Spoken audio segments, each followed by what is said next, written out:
En la crisis de la pandemia del coronavirus, el presidente Andrés Manuel López Obrador está empeñado en demostrarle a la realidad que está equivocada. Una y otra vez desafiante, el inquilino de Palacio Nacional reta al destino, dándole la espalda al sentido común en medio de la enorme crisis sanitaria global. Su anuncio de que a pesar de la pandemia del coronavirus, sí habrá festejo del grito de la independencia y que tendremos el tradicional desfile militar es infame y raya en lo aberrante.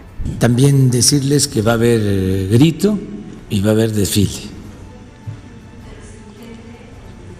Guardada la distancia, sana distancia, en todo.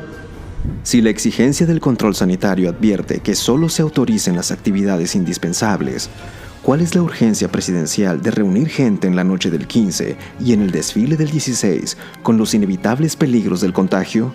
¿Qué dice el científico Hugo López-Gatell del anuncio presidencial? ¿Volverá a resistirse a darle la contra porque el mandatario es la fuente que lo sostiene en esa posición, a pesar de que ya demostró sobradamente que no es competente? Aún con el ineficiente sistema de acopio de la información y la evidente manipulación de sus cifras con lo que se informa a medias, México es ya el sexto país del planeta con más contagios. Rebasamos ya al Reino Unido, España, Chile y Perú, y solo nos superan Estados Unidos, Brasil, la India, Rusia y Sudáfrica. Pero en el total de muertos no somos el sexto. Con 46,000 decesos ya alcanzamos la tercera posición, solo superados por Estados Unidos con 155,284, Brasil con 91,377 y empatados con el Reino Unido que reporta 45,999. La pregunta obligada es, ¿cuál es el común denominador entre Estados Unidos, Brasil, el Reino Unido y México para ser los malos ejemplos mundiales en la lucha contra el COVID-19? La respuesta es simple. En el inicio de la crisis sanitaria, ninguno de sus jefes de Estado tomaron en serio el peligro de la pandemia.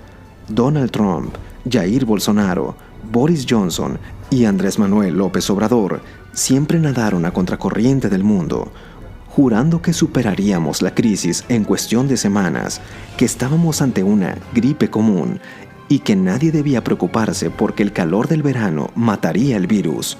Los 4 intransigentes mandatarios se negaron por meses al uso de los cubrebocas, bajo el argumento de que tenían otros datos que no servían para nada, hasta que Johnson y Bolsonaro se contagiaron y fueron obligados a colocarse el cubrebocas, más para dejar de decir estupideces que para evitar el contagio que ya habían contraído.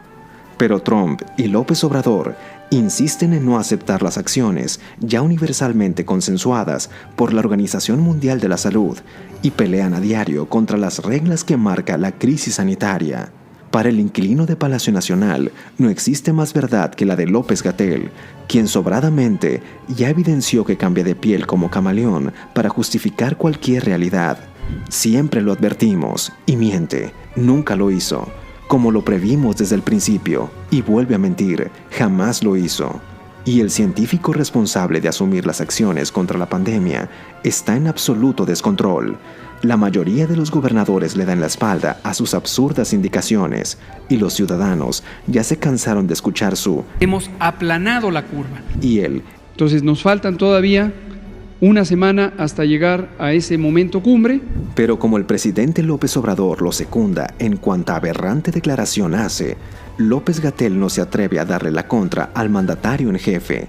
Y si el inquilino de Palacio Nacional se niega a cancelar la Noche del Grito o a tener el multitudinario desfile militar en el que sería casi imposible guardar la sana distancia, el científico de cabecera sin duda declarará que el presidente no es una fuente de contagio, sino una fuente de patriótica esperanza.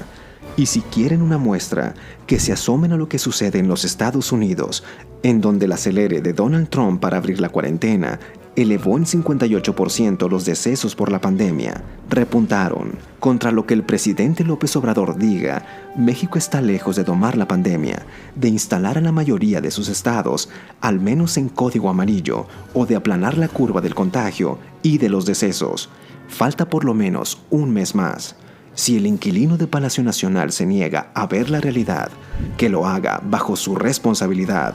Pero no seamos los mexicanos cómplices y complacientes López-Gateles que aceptamos todo lo que el presidente López Obrador dice. Por la salud de México, no acudamos a ninguna noche del grito ni a ningún desfile de la independencia.